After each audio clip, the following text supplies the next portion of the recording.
ভেবেছিলাম ভিডিও আজকে বানাবো না। প্রধানমন্ত্রীর ইন্টারভিউ শুনছিলাম রিপাবলিক টিভিতে। তার সব কথায় সহমত নই, আবার কিছু কিছু কথায় সহমত তো পোষণ করি। ফলে তা ভেবেছিলাম যে আর ভিডিও বানাবো না, কিন্তু তারপরেই দেখলাম যে ইন্টারভিউ শেষ হতে হতেই লাফালাফি শুরু হয়ে গেছে অরবিন্দ কেজরিওয়াল। হ্যাঁ, মনে হলো যে সাময়িক ইন্টারিম অন্তর্বর্তী জামিন, পার্মানেন্ট জামিন নয়, এই জামিন পেয়ে মনে হলো যে সে ভারতবর্ষকে আবার স্বাধীন করে ফিরে আসলো। এবং তার লোকজন যেভাবে তাকে সমাদর করছে, গলার মালা পরাচ্ছে, নাচছে, এই দেখে দেখে মনে হলো যে আমাদের দেশ যেন এই ধরনের চোরেদের, মানে যারা সরকারি টাকা 100 কোটি টাকা চুরি করেছে সেটা প্রমাণিত, এবং সাউথের কবিতার সঙ্গে তার 200 কোটি টাকার লেনদেন, এগুলো সব ধরা পড়ে গেছে।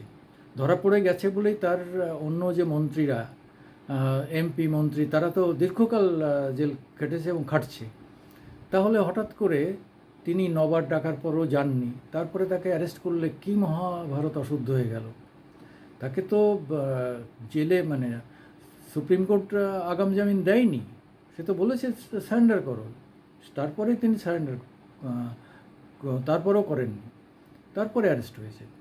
তা এইটা যদি এই হয়, মানে এরা যদি এত গলা বাজাতে পারে, এত চিৎকার করতে পারে, এত মানে জনগণের সমর্থন পায়, তাহলে আর এদেশে কোথায় গণতন্ত্র, আর এ নিয়ে আমাদের লাফালাফি করে লাভটা কী?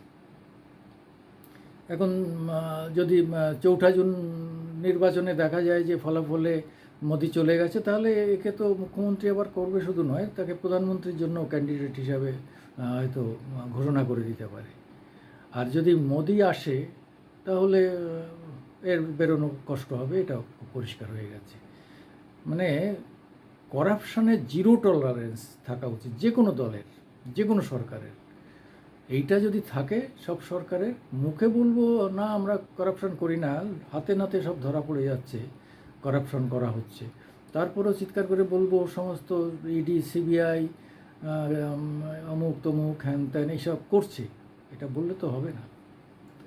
হ্যাঁ, সিবিআই কেন বিজেপির লোকেদের ধরা হচ্ছে না, সে প্রশ্ন আজকে প্রধানমন্ত্রীকে শুনতে হয়েছে, যে শুধু কেন বিরোধীদের ধরতে হয়।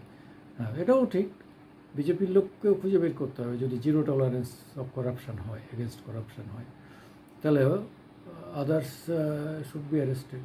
তো এই জায়গাটা আসছে, আগামী দিনে 4 তারিখে বোঝা যাবে যে পরিস্থিতি কোন দিকে যাচ্ছে। কিন্তু এই যে মানে একে নির্বাচনে যেহেতু তার দল প্রতিদ্বন্দ্বিতা করছে, একটু প্রচার করবে, সেই জন্যে তাকে মানে করা হলো, রিলিজ করা হলো, যে গ্রাউন্ডে কখনো হয় না।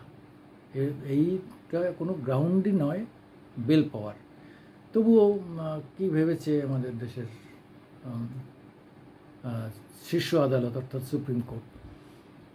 আরে একটা সময় তো জর্জ ফার্নান্ডেস, সেই জনতা আমলে জর্জ ফার্নান্ডেস তো জেলে বসেই লড়াই করেছিলেন, তাতেই জিতেছিলেন, তার তো বেরিয়ে আসতে হয়নি প্রচারের জন্যে, তিনি জেলের মধ্যেই ছিলেন, তার লোকজন প্রচার করে তাকে জিতিয়ে দিয়েছিল। তা অরবিন্দ কী এমন মহান, ওর কথা ছাড়া আর কেউ শুনবে না? ওরও তো দলের লোক আছে, এমপি আছে, মন্ত্রীরা আছে, দলের বিরাট দিল্লিতে প্রভাব, পাঞ্জাবে প্রভাব আছে। তাহলে তাকে বেরিয়ে প্রচার করতে হবে, তবেই তার দল জিতবে। এই যে গ্রাউন্ড তৈরি করলো, আগামী দিনে এটা তো খুবই খুবই খারাপ গ্রাউন্ড তৈরি হলো। তবুও আমরা সুপ্রিম কোর্টের উপর তো কথা বলতে পারি না, তারা কিছু একটা ভেবে একটা কিছু করেছেন, যে দেখা গেল যে সত্যিই ও ভিতরে থাকলো আর 7টাতেই হেরে গেল দিল্লির, তখন মানুষকে বোঝাতে পারবে, এই দেখো আমি ভিতরে ঢুকেছিলাম বলে এরা জিতিয়ে নিল আমাকে ভিতরে ঢুকিয়ে দিয়ে। এবার ও বেরিয়ে যাওয়ার পরে যদি ও 7টায় জিততে পারে, ভালো কথা, তাহলে তো আরও ভালো হলো, এটা গণতন্ত্রের একটা নিদর্শন হবে। যাই হোক, আমি সুকুমার দেবনাথ, মামাটি মানুষ দেবনাথ টিভি এবং আমার নামের যে ইউটিউব, তার পক্ষ থেকে আপনাদের সামনে মাঝে মাঝে আসি। যদি কথা ভালো লাগে আপনারা সমর্থন করবেন, না হলে তীব্র সমালোচনা করবেন। Welcome to everybody. নমস্কার।